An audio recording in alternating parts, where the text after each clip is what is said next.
Good morning, everyone. Tuesday was an exciting session for the stock market overall.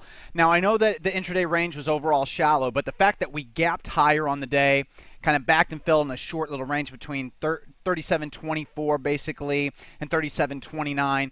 Stocks acted just really well intraday, and the way that the indexes performed intraday was just really great with a surge at the end of the day, helping them close near the high of the day. The NASDAQ was able to rally once again on above average volume. That is now the 1, 2, 3, 4, fifth day out of the past 6 days of above average volume.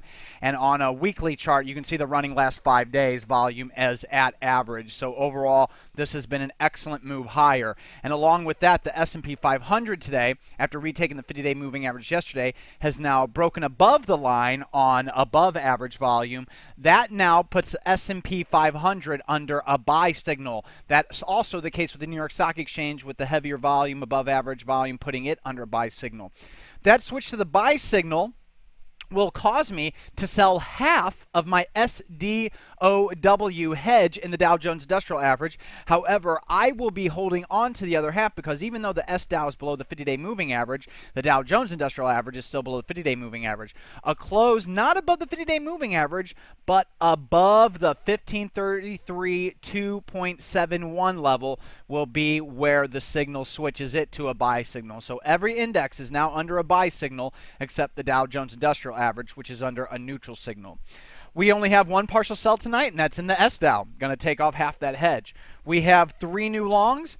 XOOM is bouncing off the 50-day moving average on extremely heavy volume with a big surge in BOP. And overall, all the technical internal indicators are trending higher. MACD, money stream, relative strength, TSV, so XOOM looks good to go. Big earnings and sales growth the past 2 quarters.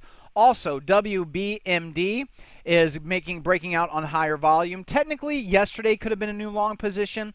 I passed on it, but today with BOP going from a strong green, and look at it grow each and every day. 1, 2, 3, 4. And then from the 4 strong day all the way to max green BOP on even heavier volume, and only up 1% total in the trailing 5 days. It's only up 4.17%.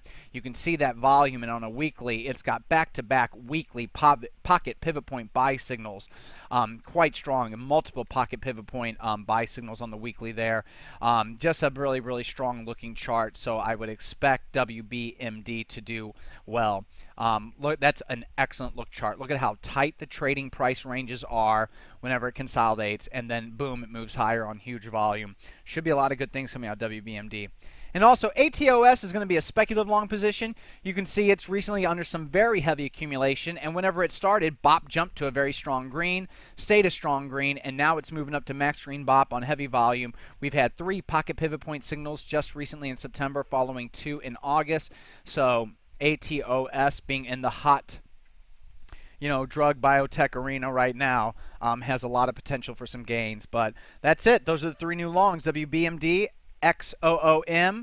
Those guys are going to be about, WBMD is going to be 2% and 2%. XOOM is going to be 2%, 2%. And ATOS is going to be 2% in the risk account, none in the non-risk account. Have a wonderful Wednesday, everyone.